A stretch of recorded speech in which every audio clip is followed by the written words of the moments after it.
Friends, मैं अनुराधा कुलकर्णी आप सबका सहर्ष स्वागत करती हूँ। अभी 10th एंड 12th के बच्चों की स्टडी चल रही है, पढ़ाई चल रही है, उनके एग्जाम्स चल रहे हैं। ये बच्चे सब बहुत सारे टेंशन में हैं, बहुत सारे तनाव में हैं। पढ़ाई कैसे करें, पढ़ाई का नियोजन कैसे करें, टाइम नियोजन कैसे करें।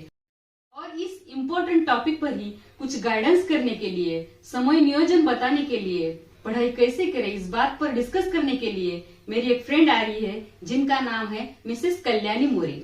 इन्होंने एमएससी बीएड किया है और उनको 12 साल का एक्सपीरियंस है। खुद के कोचिंग क्लासेस है। 10th एंड 12th के बच्चों को वो मैथ्स और इंग्लिश पढ़ाते हैं।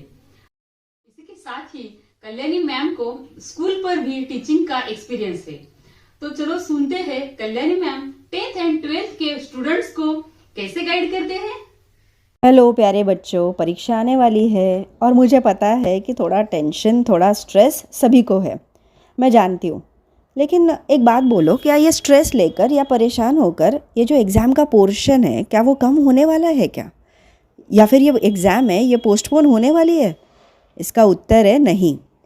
पढ़ाई करते वक्त हमें हमेशा ध्यान देना है कि आप हमेशा क्वालिटी स्टडी करें, ना कि क्वांटिटी स्टडी।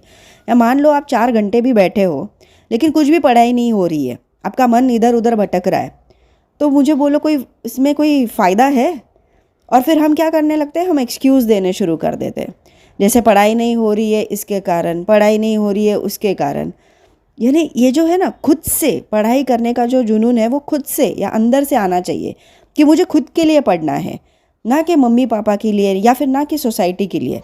हमें अगर कुछ जीवन में कुछ प्राप्त करना है तो वो खुद के लिए, तो इसके लिए हमें पढ़ना है। First of all get that clear am in your head that हाँ, मुझे खुद के लिए पढ़ना है। थोड़े समय तक, मैं तो बोलूँ एग्ज़ाम का समय है, तो ये जो सोशल मीडिया है ना, इससे तो आप दूर ही रहे, दैट इज़ मच बेटर। आप देखोगे कि कितना टाइम जो बर्बाद हो रहा था, अब हम कितना टाइम एक्चुअली पढ़ाई में लगा सकते हैं। अब सिर्फ पढ़ने से, रटने से तो नहीं होगा। मान लो अब गणित का विषय है, गणित एक्चुअली एक स्कोरिंग सब्जेक्ट है, maths is actually very scoring, लेकिन इससे ज़्यादातर बच्चे तो एक फ़ोबिया मानते हैं। सच बोलो तो मैथ्स एक्चुअली फ़ोबिया नहीं है। अगर इसको शुरू से बेसिक्स क्लियर हो तो आगे जाकर भी कोई परेशानी नहीं होती। तो हम देखेंगे कुछ टिप्स। जैसे फॉर एग्जांपल कोई भी सब्जेक्ट हो, न्यूमेरिकल जो भी सब्जेक्ट है, जैसे मैथ्स एक सब्जेक्ट है, तो उसके अगर बेसिक्स क्लियर हो तो आसानी से हम जो प्रश्न है वो सॉल्व कर सकते हैं। एक बार क्लियर हो बेसिक्स तो कोई प्रॉब्लम नहीं है। और अब हम प्रैक्टिस कैसे करेंगे, हम फॉर्मूला है तो फॉर्मूला के चार्ट बनाए, सारे फॉर्मूले प्रैक्टिस करें।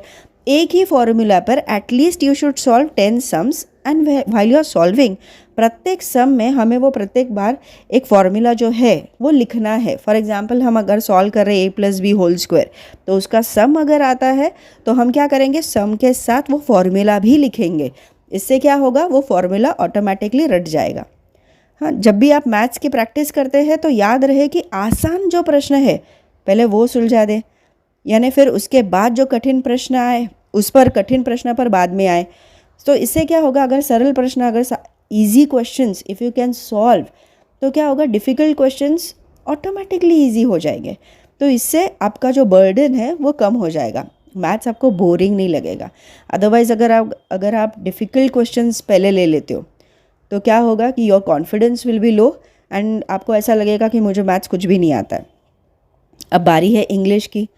इंग्लिश पेपर आपको पहले से ही आपको पूरी टेक्स्ट बुक थरो रीडिंग होनी चाहिए, यानी आपको every lesson you should know कि इसके लेसन के पीछे कंसेप्ट क्या है, मॉरल क्या है, जो भी है पूरा आपको पता होना चाहिए। तो एग्ज़ाम में अगर पेपर आता है तो कॉम्प्रीहेंशन दिया, इसके लेसन के पीछे कंसेप्ट क्या है, मॉरल क्या है, जो भी है पूरा आपको पता होना चाहिए। तो एग्ज़ाम में अगर पेपर आता है तो कॉम्प्रीहेंशन दिया होता है, पैसेज दिया होता है। उससे क्या होगा कि बहुत इजी से आपको फर्स्ट टाइम जब आप पढ़ोगे तभी आपको लेसन समझ में आ गया है, तो आपको परेशानी नहीं होगी आंसर ढूंढने में। ग्रामर का जो सेक्शन है, grammar is same like maths. अगर वहाँ पे भी बेसिक्स क्लियर है तो मैथ्स में जैसे फुल मार्क्स मिलते हैं वैसे ग्रामर में भी फुल मार्क्स मिल सकते हैं। तो इससे भी आपका टाइम सेव हो जाएगा। अब आती है बारी राइटिंग स्किल्स। इंग्लिश में जो राइटिंग स्किल्स है उसमें थोड़ा वक्त जाता है, क्योंकि ये क्या है, ये एक थॉट प्रोसेस है।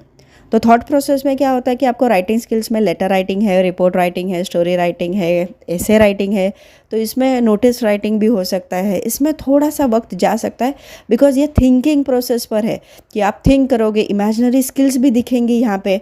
तो मेक श्योर कि आप सिंपल सेंटेंसेस यूज़ कर रहे हो but it should be meaningful. Vocabulary का ध्यान रखें, ठीक है। ऐसे नहीं कि हमसे पन्ने भर रहे हैं, you are filling the pages but there is no meaning for it, तो ऐसा नहीं हो सकता है, then you will not get any marks. Make sure कि आप पेपर बिफोर टाइम कंप्लीट करें, लैंग्वेजेस का पेपर, तो at least you have 5 to 7 or 8 minutes कि आप चेक करें कि सारा लिखा है या कुछ छूट गया है, ये भी कर सकते हो। मॉर्निंग में I will always suggest my dear students कि आप एटलीस्ट 5 या 10 मिनट आप एटलीस्ट मेडिटेशन करें, ठीक है। इससे आप जितना भी साल भर आपने जो पढ़ा है वो आपको याद भी रहेगा और ये जो एग्ज़ाम का पीरियड का जो टेंशन है वो भी जाएगा। एटलीस्ट 5 to 10 मिनट्स अगर आप जो ये है ओम का जप करते हो तो that will definitely help you. So मेरे हिसाब से दिन के 7 से 8 घंटे आप नियमित पढ़ेंगे और रिवीजन करोगे तो आई एम श्योर पेपर बहुत ईजी जाएगा and I don't think you have to take any burden. अब सिर्फ रटने से नहीं होगा, आपको लिखकर भी प्रैक्टिस करनी है। लिख के आप जितना प्रैक्टिस करोगे brain will remember it that much. So एक टॉपिक को पढ़ो, किताब बंद करो और ख़ुद को एक्सप्लेन करो, देखो कि आपको सारा याद है या नहीं। अगर नहीं तो फिर से पढ़ो और यह प्रोसेस रिपीट करो, फिर देखना कि आपको ये जो टॉपिक्स है वो क्लियर हो जाएंगे, है ना। आपको अगर साइंस में कोई डिफ़िकल्टी होती है तो आप फ्लो चार्ट्स बना के पढ़ लो, फ्लो चार्ट्स बनाओ।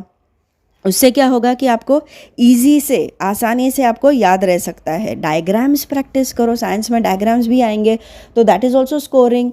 तो ये सब टिप्स है जो आपको हेल्प करेंगे पढ़ाई के लिए, ठीक है। और ज़िंदगी में एक लक्ष्य बनाओ बच्चों, तभी तो ईजी से हम पढ़ाई के लक्ष्य बनाकर हम आगे बढ़ सकते हैं।